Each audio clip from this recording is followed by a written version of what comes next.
Je ne sais toujours pas si ce que j'ai vécu cette nuit-là était un simple cauchemar ou autre chose.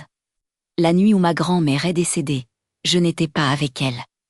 Je n'avais aucune information sur son état, aucun appel, aucun message, rien qui puisse me préparer. Et pourtant, j'ai fait le rêve le plus dérangeant de toute ma vie.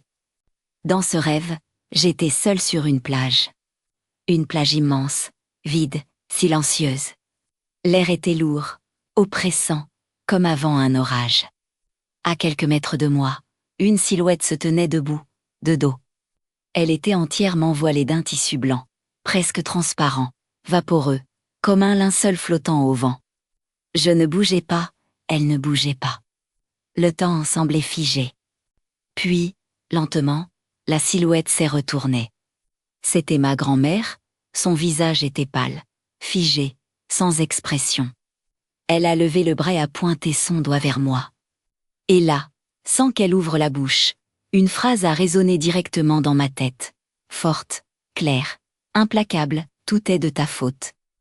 Je me suis réveillée en sursaut, trempée de sueur, il était exactement 6h30. À 7h, ma mère m'a appelée, ma grand-mère venait de mourir, elle était décédée à 6h30. 20 ans ont passé, et je me souviens encore de chaque détail. Je n'ai jamais refait ce rêve, je n'ai jamais compris ce message.